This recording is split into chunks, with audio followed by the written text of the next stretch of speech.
ဖုန်းလိုချင်နေဆိုတော့ကိုကြီးကဝယ်ပေးချင်နေတာပေါ်သားကီးဖုန်းကျောက်ကဘာလို့ပါလဲဘာလို့ပါလဲဟမ်မင်းကဖုန်းလိုချင်နေဆိုလို့ငါတီဖုန်းမရမကစူးစမ်းပြီးတော့ငါဝယ်ခဲ့ရတာသူများအိမ်မှာမိုက်သွားကြုံပြီးတော့စူးစမ်းခဲ့တယ်ခင်ဗျား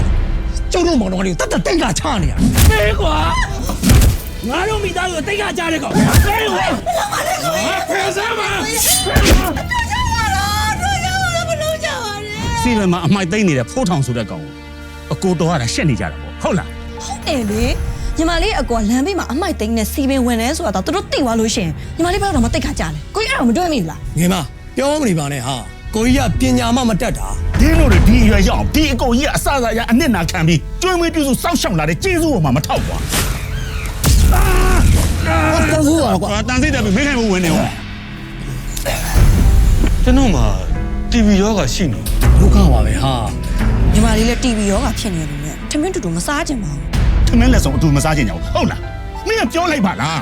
ဒီနေ့ကစားပြီးမင်းတို့ငါ့လုံစားလည်းမစားနဲ့ငါ့ကောင်လည်းမနေကြနဲ့လို့မင်းမစားကဘာလို့ပြောမထွက်တာလဲကွာဖိုးတော်ရကျွန်တော်ရဲ့ကဲကျိုးပေးချောင်းလို့ပဲကျွန်တော်တတ်မှတ်ပါလေကိုကြီးပြန်လာပြီဟာကိုကြီးပြန်လာပြီရင်းတဲ့ညီမလေးနဲ့ဗိုက်စာနေမယ်ဆိုတာဒီလိုကိုကြီးခေါက်စကြောတခါတည်းဝယ်လာခဲ့တယ်စောင်းတင်ရမှာဝင်းခွင့်ရတဲ့ခေါက်စကြောကဘာမှအကောင်းဆုံးပဲကိုကြီးမောပြလိုက်တာကဲစားကောင်းနေဆိုရင်စားဝမ်းအောင်သာစားကွာနော်ကျွန်တော်တို့မောင်နှမရဲ့ခုလိုစင်းစင်းရဲနဲ့လူတန်းစင်းမနေနိုင်တာလေအဖေနဲ့မညံ့လို့မင်းဘာစကားပြောရလဲအဖေနဲ့မရအတုံးမကြလို့ကောင်းကွာကောင်းပါမင်းတို့ဒီငါ့ပေါ်မှာတဲ့လောက်စိုးစမ်းမှာစုံသွားတဲ့အဖေနဲ့မေတို့တော့မင်းတို့မစော်ကားနဲ့